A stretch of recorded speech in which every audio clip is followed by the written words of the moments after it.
السلام علیکم ورحمۃ اللہ وبرکاتہ۔ بسم اللہ الرحمن الرحیم۔ لک الحمد یا اللہ والصلاة والسلام علیک یا رسول اللہ صلی اللہ علیہ وسلم۔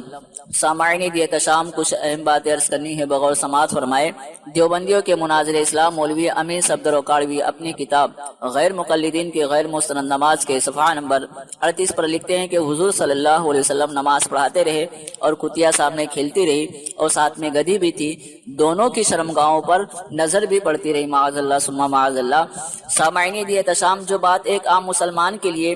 نماز میں سوچی نہیں جا سکتی، وہ بات میرے آقا صلی اللہ علیہ وسلم کی طرف منسوب کی جا رہی ہے۔ بڑی شرم کی بات ہے، میرے آقا صلی اللہ علیہ وسلم نماز پڑھتے یاد الہی میں سرشار رہے تھے، اور یہ جو ہے میرے آقا صلی اللہ علیہ وسلم کی طرف منسوب کر رہا ہے۔ دیوبندیوں بتاؤ کس حدیث میں یہ بات درج ہے کہ میرے آقا صلی اللہ علیہ وسلم نماز پڑھاتے رہے اور کتیا اور گدھی کی شرمگاہ دیکھتے رہے؟ کوئی کہے کہ تھانوی نماز پڑھاتے رہے اور کتیا اور گدھی کی شرمگاہ دیکھتے رہے، تو بتاؤ دیوبندیوں تمہیں اچھا لگے گا؟ تمہیں خوشی ہوگی اس بات پر؟ وہ کہتے ہیں نا، شرم نبی خوف خدا، یہ بھی نہیں وہ بھی نہیں، بے غیرتو اگر حلالی ہو تو ثابت کرو، کس حدیث سے ثابت ہے کہ شرمگاہ دیکھتے رہے؟ تمہیں جرت ہے تو اس کو ثابت کرو،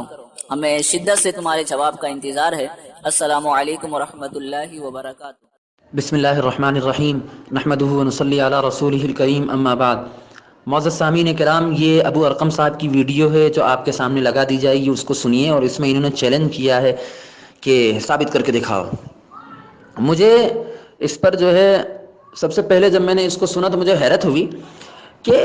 آدمی عجیب آدمی ہے کہ تم جو ہے غیر مقلدین، جب تمہیں کچھ بھی نہیں ملا اور علماء دیوبند پر بھونکنے کے لیے تمہارے پاس کچھ بچا نہیں، تو تم غیر مقلدین کی تقلید کرنے لگ گئے، وہ بھی ایسے لوگوں کی تقلید کر رہے ہو جو کسی کی بھی تقلید نہیں کرتے، اور جو تقلید کرنے والے ہیں اس کو کافر کہتے ہیں، تم ان کے پیچھے پڑ گئے اور ان سے جو ہے اپنا حساب چکانے لگ گئے، اور ان کے ذریعے سے ہم پر الزام لگانے لگ گئے۔ شرم تم کو مگر آتی نہیں۔ یہ کتاب ہے جو جس کا غیر مقلدین کی غیر مستند نماز جو ہے، اس سے جو ہے انہوں نے حوالہ پیش کیا کہ اس کے اندر یہ بات لکھی ہے، جبکہ حضرت مولانا اوکاڑوی رحمۃ اللہ تعالی علیہ نے کتاب تجلیات صفدر کے اندر صاف طریقے پر اس بات کا جواب دیا تھا، اور ان کے غیر مقلدین کے منہ پر تماچا مارا تھا، بلکہ یہ کہیے کہ جوتا مارا تھا، لیکن اس کے باوجود غیر مقلدین تو کچھ نہ کر پائے۔ اب یہ بیچارے رضا خانی اور ان میں سے ابو ارقم رضوی صاحب نے سوچا کہ کچھ نہیں ملا، کم سے کم یہی اٹھا کے مارو، کہیں نہ کہیں تو شہرت مل ہی جائے گی، اور چیلنج کر دیا۔ مولانا یہ کتاب ہے تجلیات صفدر، آپ کے سامنے اسکین پیش کیا جائے گا، صفحہ نمبر 233 ہے،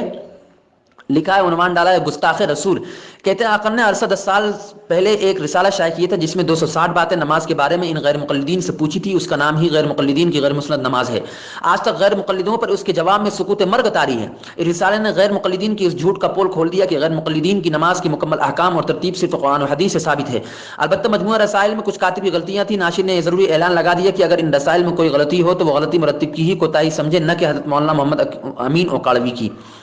اس رسالے میں کچھ اعتراضات اہل حدیث کے بڑے بھائیوں اہل قرآن کی طرف سے نقل کیے گئے تھے، جن کا جواب نام نہاد اہل حدیث پر فرض تھا۔ مثلا صفحہ 197 پر حضرت صلی اللہ علیہ وسلم نے فرمایا کہ گدھا سامنے سے گزرے تو نماز ٹوٹ جاتی ہے۔ اب یہ پوری بات لکھی ہے۔ اس کے بعد صفحہ نمبر 234 پر فرماتے ہیں، بجائے اس کے کہ غیر مقلدین کو چاہیے تھا کہ اس کتاب کا جواب دیتے، لیکن یہ بہانہ بنا کر کہ اس میں جو ہے ایک حدیث غلط لکھی ہے اور یہ کرا ہے اور یہ گستاخی کی ہے وغیرہ وغیرہ، اس طرح کا بہانہ کر کے وہ راہ فرار اختیار کر رہے ہیں۔ حضرت فرماتے ہیں کہ اب اپنی نماز ثابت تو نہیں کر سکے، نہ اہل قرآن کے اعتراض کا جواب دے سکے، مجھے گستاخ رسول کہنے لگے، حالانکہ کئی سالوں سے میں نے ناشرین سے کہہ بھی دیا تھا کہ صفحہ نمبر 198 کی آخری آدھی سطر حذف کر دیں، کیونکہ اس کو بہانہ بنا کر وہ کتاب کا جواب دینے سے راہ فرار اختیار کر رہے ہیں، لیکن ناشر نے توجہ نہ دی۔ اب یہ رسائل دوسرے ناشر کو دیے جا رہے ہیں، وہ اغلاط کی تصحیح کے بعد شائع کرے گا۔ یہ بات ہے پوری، یہ غلط غلط یہ کاتب کی غلطی تھی، اور خود حضرت نے اپنی کتاب میں اس بات کی وضاحت کر دی کہ میں نے کئی مرتبہ اس کو بولا پھر بھی اس نے حذف نہیں کیا، پھر مجبوراً ہم نے جو ہے مکتبہ بدلا اور دوسرے ناشر کو دیا، اب وہ اغلاط کی جو غلطیاں ہیں اس کو صحیح کرے گا، اس کے بعد پھر اس کی دوسری نشر و اشاعت ہوگی، پھر اس کی دوسری چھپائی ہوگی۔ اب آپ خود سوچئے کہ جب خود ایک بندہ اپنی بات کا جواب دے رہا ہے کہ یہ کتابت کی غلطی ہے اور منع بھی کرا اس کو، پھر بھی اس کے باوجود نہیں، اور اس کے ساتھ ساتھ غیر مقلدین جو ہے اسی بات کو بہانہ بنا کر جواب بھی نہیں دے رہے، رائے فرار اختیار کر رہے، فرّ یفر کی گردان اس کی زبانوں پر آ گئی ہے، لیکن ان سے تو کچھ نہیں بنا، نہ وہ کچھ کر پائے۔ تو اب رضا خانیوں کی طرف سے، بریلویوں کی طرف سے ایک ابو ارقم رضا خانی صاحب یوٹیوب ماسٹر اٹھے اور انہوں نے سوچا کچھ نہ ملے کہیں نہ کہیں تو شہرت ملے، لیکن حال یہی ہے کہ نہ خدا ہی ملا، نہ وصال صنم، نہ ادھر کے رہے نہ ادھر کے رہے، وما علینا الا البلاغ۔